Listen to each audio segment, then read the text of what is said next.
Hi friends. யார் சொல்லியும் கேட்காத விஜய் இந்த சட்டசபை தேர்தலில் தனித்து போட்டி என அறிவிச்சிருக்காரு. திமுகவும் பிடிக்கல, அதிமுகவும் பிடிக்கல. அமித்ஷா மகனிடம் விஜய் திட்டவட்டமாக சொல்லிட்டாரு.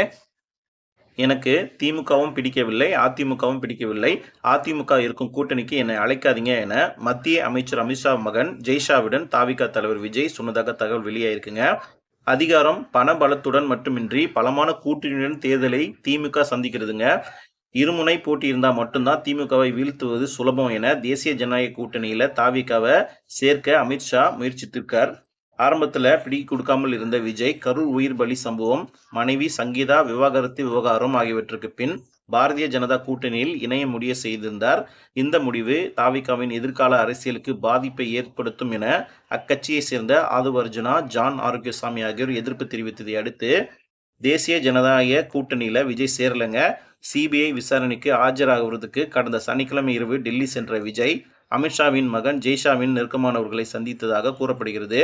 அப்போது கூட்டணி குறித்து தன் முடிவை விஜய் கூறியிருக்காரு. எனக்கு திமுகவும் பிடிக்கவில்லை, அதிமுகவும் பிடிக்கவில்லை. இரு கட்சிகளும் ஊழல் கட்சிகள் தான். அவற்றுக்கு மாற்றாக நல்லாட்சி வழங்க வேண்டும் என்பதற்காகவே சினிமாவில் ஒரு படத்துக்கு கிடைத்த 200 கோடி ரூபாய் சம்பளத்தை விட்டுட்டு அரசியலுக்கு வந்திருக்கேன். கரூர் சம்பவத்தில் தாமதாக சென்றதை தவிர வேறு எந்த தவறையும் நான் செய்யலைங்க. அதிமுக இருக்கும் கூட்டணியில் சேர எனக்கு துளியும் விருப்பமில்லை. என்னை விட்டு விடுங்கள். பாரதிய ஜனதா விருப்பப்படி கூட்டணியில் சேர வேண்டும் என்றால் அது இப்போதைக்கு சரிவராது. வரும் சட்டசபை தேர்தலை தனித்தே போட்டியிட்டு கடந்து விடுகிறேன். என் பலமும் தேர்தல் வாயிலாக தெரிய வந்துவிடும். எதுவாக இருந்தாலும் தேர்தலுக்கு பின் பார்த்து கொள்ளலாம் எனவும் ஜெய்ஷாவிடம் நெருக்கமானவர்களிடம் தெரிவிக்க அது அமித்ஷாவின் கவனத்துக்கு கொண்டு செல்லப்பட்டதுங்க. அதற்கு அமித்ஷா கூட்டணியில் சேர விஜய்க்கு விருப்பம் இல்லாவிட்டாலும் பரவாயில்லை, இப்போதைக்கு அவரது விருப்பம் போல செயல்பட சொல்லுங்கள், அவர் சொல்வது போல பிறகு பார்த்து கொள்ளலாம் என அவரும் சொல்லிட்டாருங்க. இதனால விஜய் இந்த சட்டசபை தேர்தலில் தனித்து போட்டி அப்படின்றது முடிவாயிடுச்சு. அடுத்த செய்தி, மும்பை சென்றார் விஜய். சிபிஐ விசாரணைக்காக கடந்த வாரம் விஜய் டெல்லி சென்றார். அப்போது அவரது தோழியான நடிகை த்ரிஷா திருமண நிகழ்ச்சி ஒன்றில் பங்கேற்க மும்பை சென்றிருந்தார்.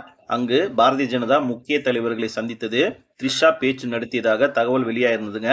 இதற்காக த்ரிஷா தரப்பில் மறுப்பு எதுவும் தெரிவிக்கல. இந்த நிலையில அவசர பயணமாக விஜய் நேற்று இரவு தனி விமானத்தில் மும்பைக்கு சென்றார். அவருடன் தாவேகா நிர்வாகிகள் யாரும் செல்லவில்லை.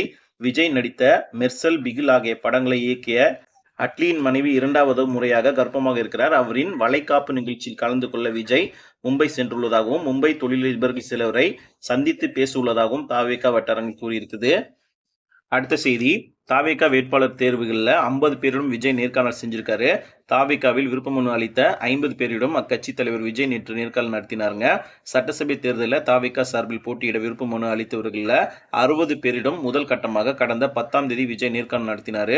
இதையடுத்து சிபிஐ விசாரணையில் ஆஜராக டெல்லி சென்றதால நேர்காணல் நடக்கல.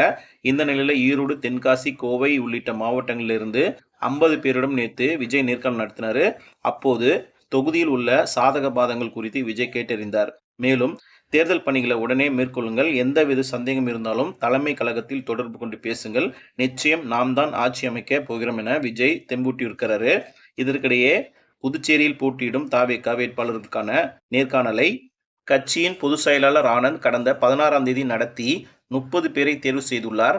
அந்த பட்டியலை விஜயிடம் அளித்து ஆலோசித்த நிலையில மார்ச் 18ஆம் தேதி புதுச்சேரி தாவேகா வேட்பாளர் பட்டியல் வெளியாக இருந்தது. ஆனால் தனித்து போட்டி என்பதால செலவுக்கு பயந்து சில வேட்பாளர்கள் பின்வாங்கியிருக்காங்க. அவர்களிடம் பேச்சு நடத்தி பட்டியல் இறுதி செய்யப்பட்டுள்ளது. அந்த பட்டியலை விஜய் இன்று வெளியிடுவார். அதன்படி கட்சி ஆரம்பித்த பின் தாவேகா வெளியிடும் முதல் வேட்பாளர் பட்டியல் இன்று என்பதால முதலில் தமிழகத்தில் விஜய் போட்டியிடும் தொகுதியின் பெயரை அறிவிச்சு விட்டுட்டு அதன் பிறகு புதுச்சேரி வேட்பாளர் பட்டியலை வெளியிடலாம் என தாவேகா நிர்வாகிகள் கூறியிருக்காங்க. அவ்வளோதான் இந்த வீடியோ. தேங்க்ஸ் ஃபார் வாட்சிங். சப்ஸ்கிரைப் பண்ணாலும் கொஞ்சம் சப்ஸ்கிரைப் பண்ணுவாங்க.